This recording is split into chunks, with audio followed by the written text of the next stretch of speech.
Hello, everyone, and happy Easter. On this resurrection morning, I just want to bring a very important lesson for us that I believe is something that can be a very valid prayer point on the occasion of the resurrection of Jesus. I would like to talk about it from 1 Corinthians chapter 15. Now, 1 Corinthians chapter 15 is a very foundational passage of the scriptures that I believe every believer should at the very least have an idea by heart of the context or the subject being discussed in 1 Corinthians chapter 15. So let us have a look at 1 Corinthians chapter 15, beginning from verse 1. The Apostle Paul says, "Moreover, brethren, I declare unto you the gospel which I preached unto you, and which also ye have received, and wherein ye stand, by which also ye are saved, if ye keep in memory what I preached unto you, unless ye have believed in vain. For I delivered unto you first of all that which I also received, how that Christ died for our sins according to the scriptures, and that he was buried, and that he rose again the third day according to the scriptures, and that he was seen of Cephas, then of the 12. After that he was seen of above 500 brethren at once, of whom the greater part remain unto this present, but some are fallen asleep. After that he was seen of James, then of all the apostles, and last of all he was seen of me also, as one born out of due time." Before I come to the passage or the subject that the apostle is discussing in this passage, I would like to first of all make some very clear remarks. The first being that the resurrection of Jesus was a divine statement that the claims of Jesus were true. What do I mean by that? Well, Jesus was crucified for his claims. The Jewish crowd that handed him over to the Roman government for execution did it precisely because they thought that he was committing blasphemy. He was claiming to be God.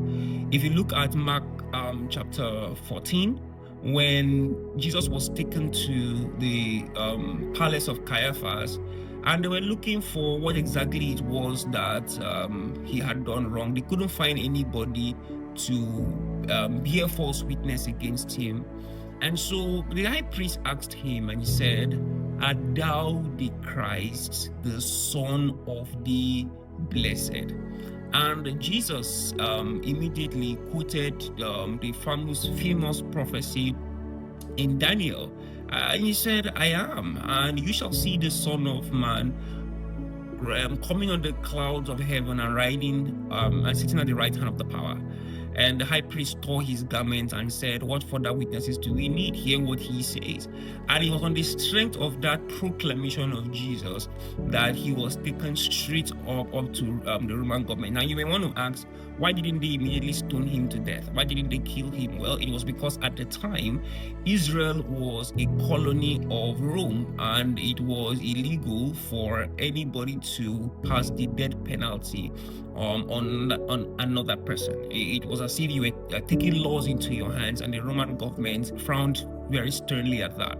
It is part of the reasons why they were trying to get Jesus to curse the woman who was caught in adultery in the very act. And they brought that woman to Jesus with the Herodians because they were trying to set a trap for Jesus. That was in John's Gospel, chapter 12. So if you saw what happened that day, you find out that they went to Pilate, and Pilate didn't see anything wrong or didn't find anything wrong in the man according to his own proclamation. And they said, "If you do not put this man to death, you are not Caesar's friend." Now, it is important to know that the very reason they did this was because of Jesus' claim. Jesus' claim to divinity, that he is God. Now, the resurrection was God's validation of that claim to say that the claim of Jesus was actually true, it was correct, that Jesus was indeed who he said he was, because he had power over death. So God raised him from the dead, according to the prophecy of David, that thou will not leave my soul in Hades, nor will you suffer your Holy One, or allow your Holy One to see corruption. Now, if Jesus was crucified because he claimed to be God, and then he rose from the dead as proof indeed that he is God, if Jesus has time in his itinerary, if Jesus has time in his schedule to make post-mortem appearances, I would have thought, and this is me thinking as a man, I would have thought that the places to go would definitely be the Sanhedrin to say, see, I'm here, I'm back, or to at least the Sanhedrin, because the reason why they put him to death was because of his claim to be God, to say that you are not God, because while they were at the foot of the cross, they were mocking him. Indeed, you are God. Come down from that cross. And this was to teach a lesson to everyone who was there at the time, that this is going to be the fate of anyone who claims to be God, because they thought that they were doing God a service. So if Jesus Christ was crucified, and then he was raised from the dead, I would have thought that he would have gone to the house of the Sanhedrin, the palace of the high priest, to say that I am back, my claims were true, and now you've got nothing on me, death has no power over me because I've conquered death. And then he would have proceeded to Pilate and say that, see, Pilate, I am indeed the king of the Jews, and I'm the king of the whole world. And probably do somewhat, at least show off. I would have thought that would have been the kind of thing to do. But when you look carefully at the list that Paul gives us about the people to whom Jesus visited, this is what we see. He was seen of Cephas, who is Simon Peter, then of the 12. After that, he was seen of above 500 brethren at once. After that, he was seen of James, then of all the apostles, and last of all, he was seen of me. So you need to pay close attention to this list before you will find an enemy, or before you will find a skeptic. You will, at least, at the very least, a skeptic. You need to pay very close attention to this list. And my question is, why? Because at the time, Cephas or Peter was already a dear disciple. The 12 were already his people. The 12 was the company of the disciples. That's what they were called. It's not that they were exactly 12, because at this time, Judas was no longer with them. But they were called the 12 because that was their company. And after that, he was seen of about 500 brethren. And these 500 were already brethren. These were people that were already favorably disposed to him. But they were seen about 500 brethren at once. Then you need to come to James. Then he was seen of James. So, at least, at the very least, there are only two people that make up this list that one can classify at the time of their appearance as skeptics. So I would like to zero in on James, and let's take a closer look. In John chapter 7, now it is important to know that James was a brother of Jesus, was one of Jesus' brothers. Jesus had about at least 4 brothers. And we have their names in the Gospels.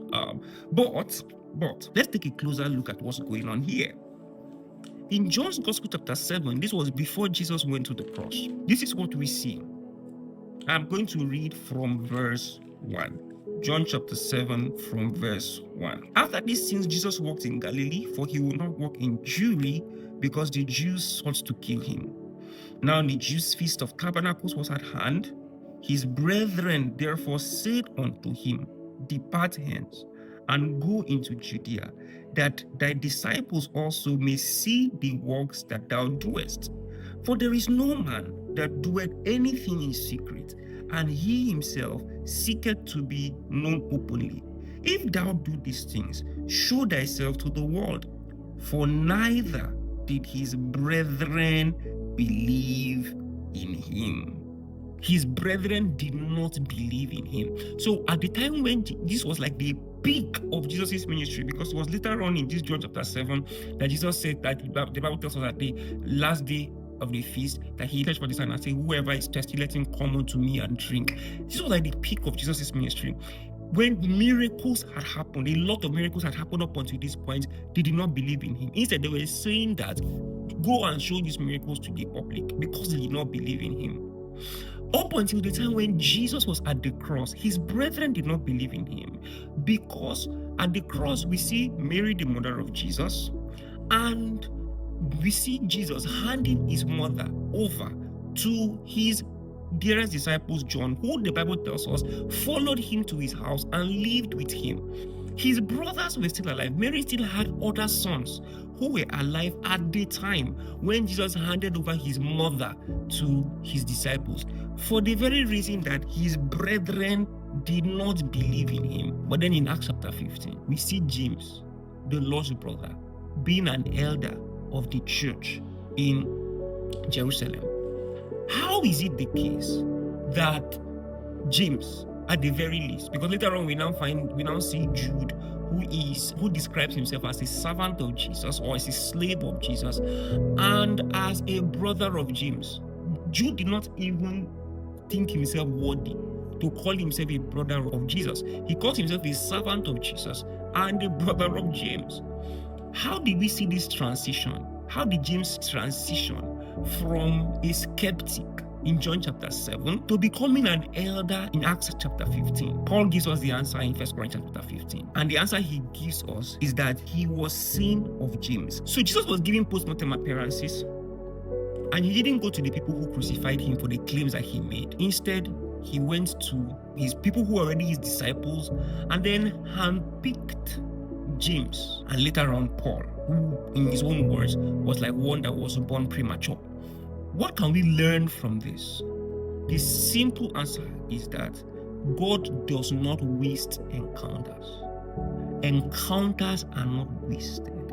There are so many people that are desiring for encounters from God that will never have it. There are so many people that are longing for encounters from the Lord that will not see it in their wake. The reason is because God does not waste encounters. He doesn't waste encounters. God chooses who he wants to give encounters to, and he's not going to give encounters to anyone to make a point. Encounters are only going to be given to a person by God if that encounter is relevant to the work that God has called him to do. Of course, make no mistake about this, encounters can alter the trajectory of a man's life, completely alter the trajectory of a man's life, like we see in Paul and like we see in James. Even though Jesus could have shown himself to the Sanhedrin, he did not. And this is not because Jesus only wanted to show himself to people who already believed in him, because we see him show himself to James. We see him show himself to Paul, who at the time did not believe in him. But encounters are given by God carefully. If you're listening to me and you're watching this and you've been praying for an encounter, I want to let you know that God is going to give encounters based on his prerogative. Your duty is to keep praying, because encounters are a product, a consequence of the mercy of God. When God shows mercy to a person, God gives him an encounter. In Exodus chapter 33, we see an example of a man praying for an encounter. So Moses went to the Lord and said, "If I found favor in your sight, show me your glory, that I may find favor in your sight." And then God now begins to outline for him some conditions that he must adhere to. And then he says to him, "I will have mercy on whom I will have mercy." So he tells us that encounters are a consequence of the mercies of God. So on this resurrection morning, one of the prayers you want to pray to the Lord is that, give me an encounter as a product of your mercy. You can pray that prayer for a month. You can pray that prayer for 6 months. You can pray that prayer for 1 week. You can pray that prayer for 10 years. And God will, by his mercy, decide to answer. Now, I need you to understand something very important also. That a broken and a contrite heart, at least God has promised us, he will not despise. He will not despise. If a man truly gets an encounter from God, it's not going to be for show off. He will never see himself as superior to others. People who have encounters and see themselves as superior to other people did not encounter Jesus. They encountered something else. Of course, the devil masquerades as an angel of light. But if you really met Jesus, one of the things that you will find out is that you are dust. And so I want to encourage you on this day, seek to meet Jesus. seek to encounter Jesus. Pray for it. Ask for it. And the Lord will show us mercy. From time to time, I'll be coming your way with biblical truths. Stay tuned. God bless you.